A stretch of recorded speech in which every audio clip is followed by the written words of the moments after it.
O depoimento do ex-ministro da Saúde, Luiz Henrique Mandetta, na CPI da Covid, durou mais de 7 horas. Mandetta ficou no cargo de 1º de janeiro, no cargo de 1º de janeiro de 2019 até 16 de abril de 2020. O depoimento ocorreu no dia em que o país registrou 3.025 mortes pelo coronavírus nas últimas 24 horas. O total de óbitos desde o início da pandemia é de 411.854. Bom, vamos falar sobre esses assuntos todos com o Fernando Pigato, ele que é presidente do Conselho Nacional de Saúde. Oi, Fernando, bom dia, seja bem-vindo. Tudo bom? Bom dia. Queria cumprimentar vocês, agradecer aí o convite e, enfim, estamos aí à disposição. Muito bem, Fernando, a gente vai falar primeiro sobre a cloroquina, né? O Mandetta revelou, né, que estava numa reunião com ministros e médicos lá no Palácio do Planalto, viu sobre a mesa ali um papel não timbrado, um decreto presidencial que sugeria a mudança de bula da cloroquina pela Anvisa. A ideia é colocar na bula a indicação da cloroquina para a Covid-19. Inclusive, o próprio presidente da Anvisa, o Antônio Barra Torres, não concordou. Você acha que seria importante descobrir quem fez essa proposta? Isso é gravíssimo, não é, Fernando? Primeiro, é importante dizer que essa insistência, né, do presidente da República, né, com esse e outros remédios, né, principalmente este remédio, é algo, sim, que desperta suspeita desde o início, né, da pandemia. Algo assim que precisa ser investigado mais a fundo, inclusive quais os interesses que existem por trás, né, o porquê das ordens para a fabricação de um medicamento que não tem comprovação científica para uso, né, a Covid-19 e que teve, enfim, inclusive em laboratórios do próprio Exército Brasileiro, né, ordem para fabricar, para aumentar a produção, a própria estratégia de distribuição, o incentivo ao uso. Hoje, inclusive, é o Dia Nacional do Uso Racional de Medicamentos, né? Então, inclusive, é um dia interessante da gente tratar sobre isso, porque, para além, né, de todas as questões que podem envolver algum problema mais sério, além, né, do que a gente está vendo do ponto de vista ético e, inclusive, possível, inclusive, crime, né, de alguma outra forma de estratégia, vamos dizer assim, para que esse medicamento fosse propagado, os efeitos colaterais que causam nas pessoas, que também hoje já se tem comprovação, quer dizer, não se tem a comprovação do benefício, mas se tem a comprovação dos efeitos colaterais. E como foi sempre reafirmado por quem estuda, pesquisa, né? Inclusive nós temos a Comissão Nacional de Ética em Pesquisa, que existe no âmbito do Conselho Nacional de Saúde, que todas as pesquisas, né, que se desenvolvem, mais de 800 pesquisas em todo o Brasil, o que mais se quer é que se tenha algum tipo de medicamento. Hoje o que se tem é a vacina.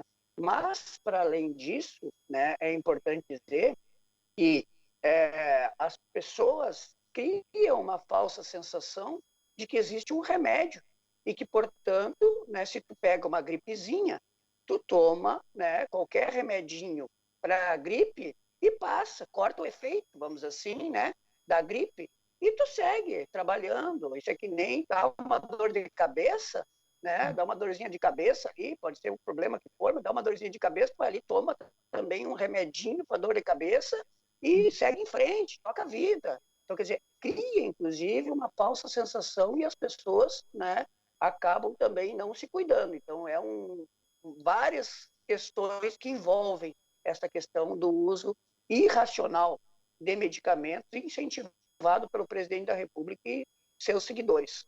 Exato, como o próprio Mandetta disse, né, o kit ilusão, né? Agora vamos falar da campanha, né? O Mandetta também estava planejando fazer uma campanha de saúde nesse sentido mais educativo. Parece que o Bolsonaro, né? Parece não, o Bolsonaro não quis, né? Na época, o então ministro das Comunicações, o Fábio Weingarten, disse que o Planalto planejava uma campanha mais assim ufanista, disse que se tivesse uma campanha educativa, né, o Mandetta disse que se tivesse uma campanha educativa com o Zé Gotinha, com atletas, com artistas, a segunda onda da Covid seria bem menor. De fato, uma campanha ajudaria muito a conter essa pandemia, e como é que você viu também esse fato, né, do próprio governo estancar aí uma campanha educativa? Bem importante dizer que nós, desde o início, né, antes de chegar a pandemia no país, em janeiro de 2020, nós nos reunimos com a Organização Pan-Americana da Saúde, com a doutora Socorro Gross, representante da OPAS, estava uma reunião da mesa diretora do Conselho em Brasília, e a nossa reunião de fevereiro, a última reunião presencial que tivemos, ordinária, foi em fevereiro do ano passado. A pauta prioritária foi o enfrentamento da epidemia que chegaria ao Brasil. E de lá para cá, a gente tem emitido muitas opiniões, entre elas, lá no início, a necessidade de uma campanha, né? Além de uma campanha educativa, né? Outros tipos de campanha que eram importantes para que a população tivesse a consciência da gravidade, né, daquele momento. Mas eu gostaria também de abordar aqui algumas questões que dizem respeito à irresponsabilidade do ex-ministro que esteve lá ontem, né? Porque em nenhum momento foi avaliado, né, que o SUS, que é o SUS que salva vidas, que é o SUS que ele botou o colete, inclusive, ele foi um dos que destruiu esse sistema único de saúde. É certo, e a gente tem essa avaliação, e não é de hoje, que o SUS sempre foi subfinanciado. Nunca teve um financiamento adequado e suficiente para aquilo que foi preconizado na 8ª Conferência Nacional, lá em 86, que está na Constituição e nas demais leis, né, que originaram. Mas, depois de 2016, do golpe que aconteceu no nosso país, inclusive da aprovação da Emenda Constitucional 95, que o senhor Mandetta era deputado federal na época e ajudou a aprovar, e todas as demais medidas de reformas trabalhistas, da Previdência e outras, né, inclusive quando ele assumiu o Ministério da Saúde, as ações que ele fez à frente do Ministério ajudaram a fragilizar o Sistema Único de Saúde. Podia citar aqui vários exemplos, mas queria só dar um. Por exemplo, ele colocou uma portaria, né, editou uma portaria 2979, né, que criava um outro programa alternativo ao Mais Médicos. Ele expulsou os médicos cubanos do país. Imagina a quantidade de médicos cubanos e a qualidade do atendimento deste médico. Se o programa Mais Médicos não tivesse sido interrompido, fragilizado, aliás, que eles tiveram que se socorrer quando começou a pandemia, com certeza o SUS estaria ainda mais preparado para enfrentar essas adversidades. E ele fragilizou, justamente com a portaria 2979, o financiamento da atenção básica, que é a porta de entrada das pessoas nos territórios. A sanha privatista e neoliberal está nas entranhas do ex-ministro Mandetta. Então, ele não é nenhum anjo. Então, é importante também a gente fazer essa recapitulação, porque, às vezes, quando a gente ouve ele falar, parece que sempre foi um ardoroso defensor e construtor do SUS. Não. Ele, inclusive, não queria que nós realizássemos a 16ª Conferência Nacional de Saúde. Trabalhou para que não saísse. Cortou 30% do orçamento da conferência. E fez a conferência porque a pressão de baixo para cima era muito grande. Todos os estados tinham realizado conferências estaduais, nós tínhamos mais de 4.200 conferências municipais acontecendo, mas ele foi para a conferência e ele não suportou uma vaia na conferência e disse que parecia que estava numa turma de 6ª série. Uma pessoa que uma ou duas vezes nós tivemos a oportunidade de conversar e nunca respeitou o Conselho. Aliás, a primeira e única vez que ele foi numa reunião do Conselho, no início do seu mandato, foi para dizer, agora eu estava vendo aqui o representante da PIB falar, foi para falar das comunidades indígenas, de levantar acusações contra as comunidades indígenas. Aliás, desestruturou a CESAI. Então, quer dizer, não dá para a gente achar que ele agora é um herói do Sistema Único de Saúde. Ele, obviamente, teve um ponto, né, de divergência e que fez com que ele saísse do Ministério da Saúde. Mas ele é conivente com todo o processo de destruição do SUS e que, se não fosse essa destruição do SUS, com certeza, o próprio enfrentamento da pandemia seria outro. Agora, Fernando, você acha que ele se arrependeu porque ele estava usando colete, ele estava falando sempre da valorização do SUS? Você acha que teve aí A pandemia trouxe essas informações, né, que você está falando, da importância do SUS. Você acha que ele se arrependeu? Ele conhece o Sistema Único de Saúde. Tanto que ele conhece o Sistema Único de Saúde, né, que as ligações que ele tem com a área empresarial da saúde fazem com que ele acredite que parte desse sistema tem que ser entregue para a iniciativa privada. Ele participou de um governo ultra neoliberal por identidade, por relação, por concordar com o que estava lá no programa que ele ajudou a construir. Ele não foi candidato à reeleição de deputado federal, não porque ele estava cansado, não, ele se dedicou única e exclusivamente para eleger Jair Messias Bolsonaro presidente da República, porque concorda com os métodos e ele conhecia esse presidente que está aí. Ele foi deputado federal. Ele foi deputado federal junto com o Bolsonaro. Então não dá para a gente achar agora, de uma hora para outra, que ele virou herói. Ele conhece o SUS. E ele, obviamente, que conhecendo o SUS, mesmo que conhecendo o SUS e sabendo que tinha que entregar parte desse SUS, o filé mignon do SUS, para a iniciativa privada, ele sabia da força que o SUS teria, que seria a única forma de enfrentar uma pandemia. Por isso que ele passou, obviamente, a vestir o colete do SUS. Por quê? Porque não tinha outra forma de nós enfrentarmos esta pandemia a não ser valorizando o que nós temos como a pedra preciosa que o mundo inteiro elogia, que o mundo inteiro reconhece, que é o nosso Sistema Único de Saúde. Então, obviamente, que ele não tinha outra estratégia, a não ser defender a ciência, a não ser defender o SUS, a não ser fazer, obviamente, o que tinha que ser feito. Aí, obviamente, até, né, do ponto de vista dele como médico, se ele não fizesse isso, o próprio diploma dele teria que rasgar. Né? Mas como agente político e ministro da Saúde, ele fez com que parte do projeto ultra neoliberal do programa de governo do presidente que está aí fosse implementado. Eu citei aqui já alguns exemplos, podia citar muitos outros, obviamente, que nós não temos tempo para isso. Mas é só pegar, né, toda a história de como que ele atuou à frente do Ministério e antes, para as pessoas entenderem quem é, né, o ex-ministro da Saúde. Certo. Agora, o Conselho Nacional de Saúde deve, inclusive, fornecer dados para a CPI. Como é que está essa questão?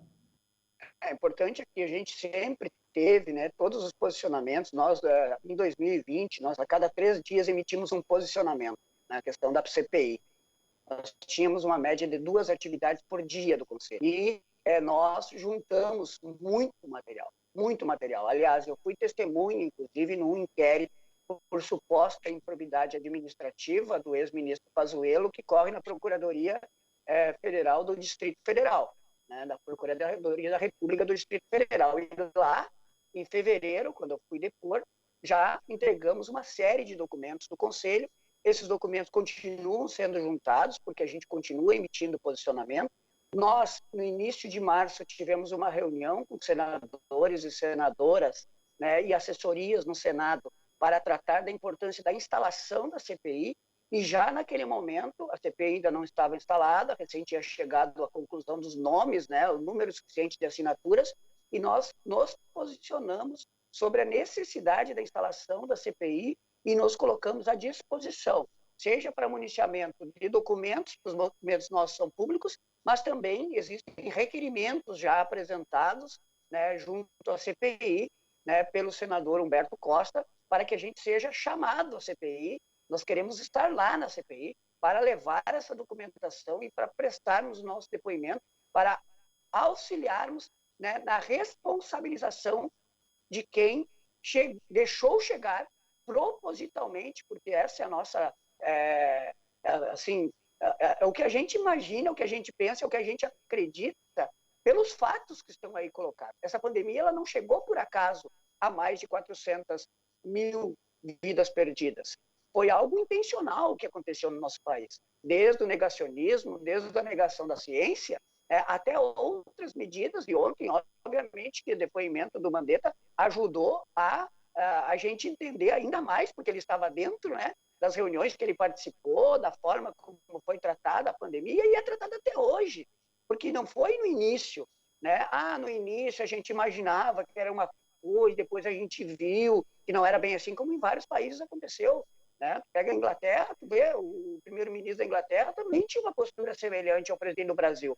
E no momento que aconteceu lá uma série de problemas graves, né, ele para um pouquinho, pega o prefeito de Milão, a campanha, inclusive publicitária, que o governo propôs lá no início para fazer, era uma campanha, o Brasil não pode parar, que era embasada na campanha de Milão. Milão não pode parar, que depois, quando o prefeito lá reconheceu, viu aquela atrocidade que aconteceu de mortes, ele pediu desculpas à nação. Aqui no nosso Brasil, o presidente, seus seguidores, seus conselheiros, continuam insistindo na mesma tese desde o início. Portanto, eles são reiteradamente responsáveis, ou irresponsáveis, na verdade, por tudo isso que está acontecendo no nosso país, pelas mortes, pelos adoecimentos, pelo que está acontecendo, inclusive, né, das sequelas das pessoas que pegam Covid, que quem tem que tratar isso é o Sistema Único de Saúde.